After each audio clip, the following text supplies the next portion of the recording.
The stars above Earth's orbital defense grid were quiet on the morning of March 3, 2387, and then they were not. No warning. No declaration. No ultimatum broadcast across the subspace channels that humanity had spent 2 centuries building. Just light. Terrible, beautiful, killing light. 7 Galactic Empire dreadnoughts materialized from fold space at precisely 0400 hours and opened fire on Earth's surface with focused antimatter lance batteries, weapons specifically designed not to destroy infrastructure, not to crack the planet's crust, but to annihilate biological matter at the cellular level. The Empire was not trying to conquer Earth. They had made that decision already. They were erasing a species they had deemed a persistent irritant to galactic order. In 11 minutes and 43 seconds, 7,214,000,000 human beings ceased to exist. The remaining 400 million humans, those aboard colony ships, deep space stations, mining platforms, and military vessels, received the transmission from Emperor Zyrex Thorn himself 40 seconds after the pulse weapons fell silent. His face filled every screen in the human fleet.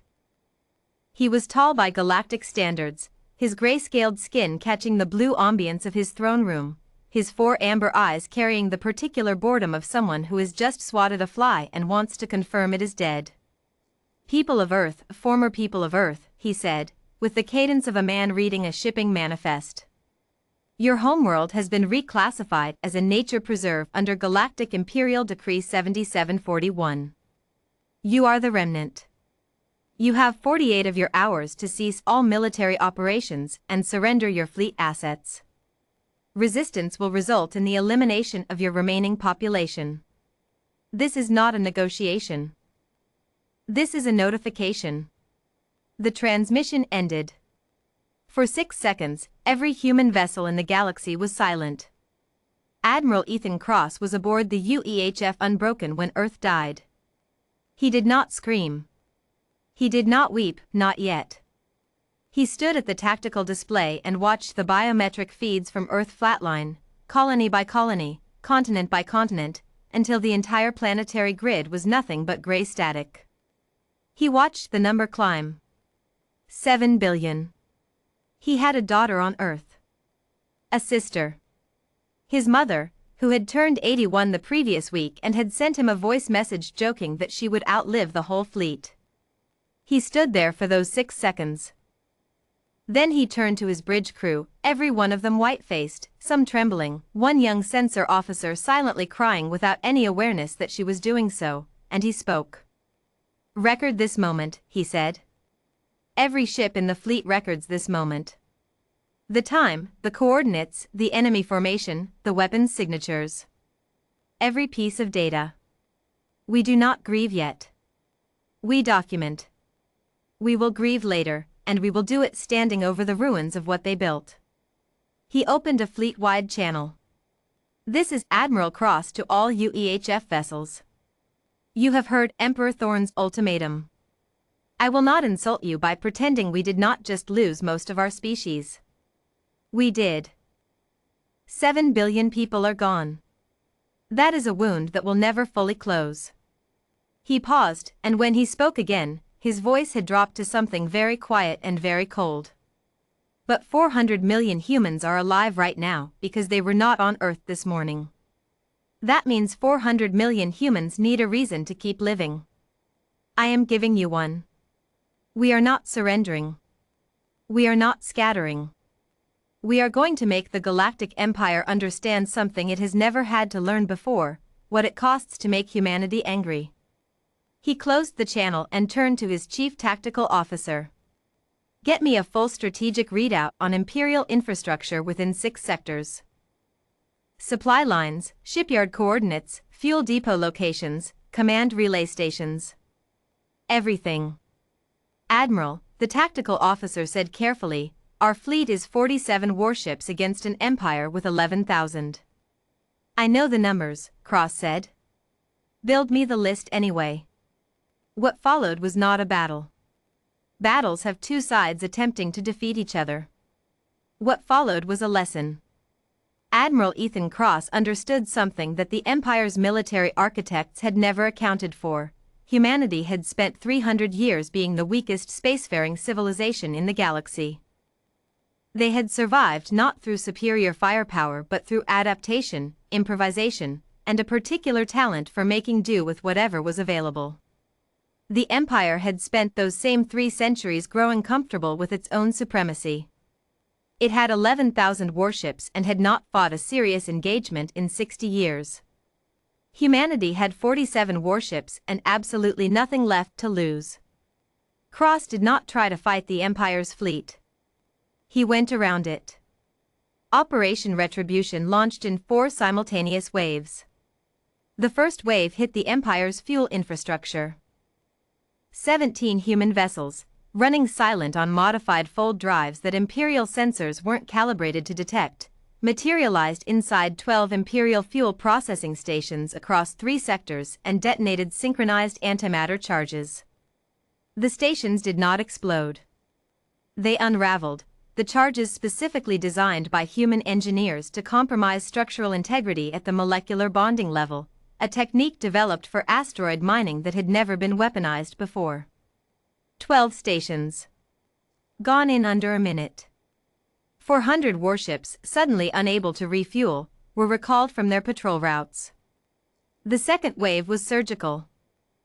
Human special operations teams, delivered by single-pilot insertion craft small enough to evade Imperial tracking arrays, boarded 16 Imperial command relay stations and did not destroy them. They reprogrammed them specifically. They rerouted all encrypted Imperial military communications through a decryption algorithm that human signals intelligence had spent 11 years building in secret, never expecting to need it. Within 6 hours, humanity could read every Imperial military transmission in real time. The third wave was psychological. Human communications officers, using the Emperor's own broadcast frequencies, now fully accessible, transmitted a single message to every inhabited world in the Empire.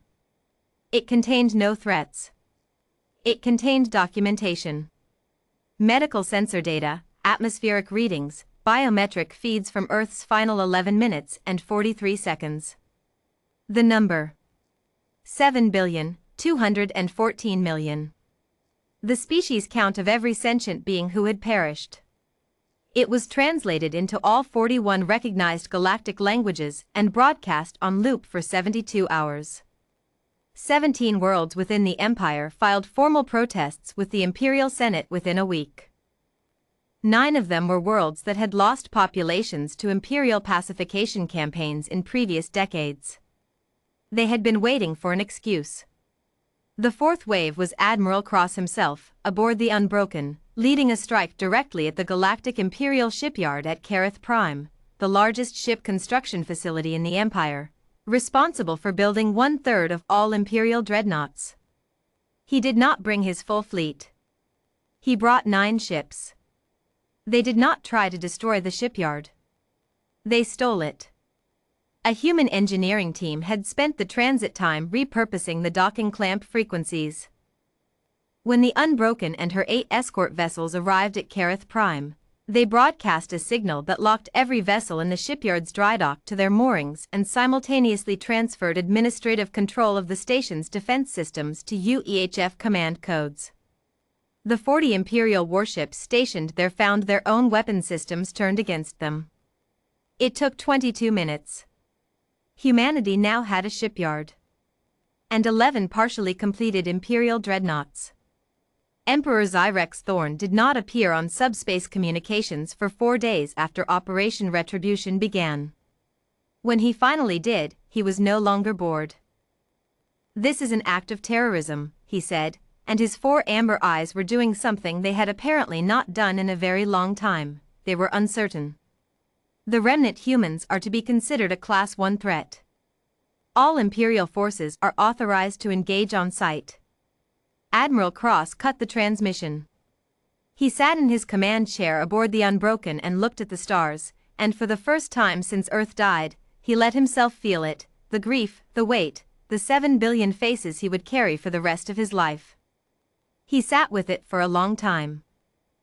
Then he looked at the tactical display, where the stolen shipyard at Kareth Prime was already integrating with UEHF command systems, where 17 Empire worlds were in open political revolt, where Imperial military communications were being decoded in real time by a species Zyrex Thorn had decided was no longer worth keeping alive. Status of the new dreadnoughts, he asked. 3 will be operational within a month, Admiral, his tactical officer replied. The engineering teams are calling them the 7 billion, the Earth remembers, and the not yet. Cross nodded slowly. Tell the Emperor, he said, that humanity accepts his designation. Class 1 threat sounds about right. He turned back to the stars. We're just getting started. Humanity had lost its home.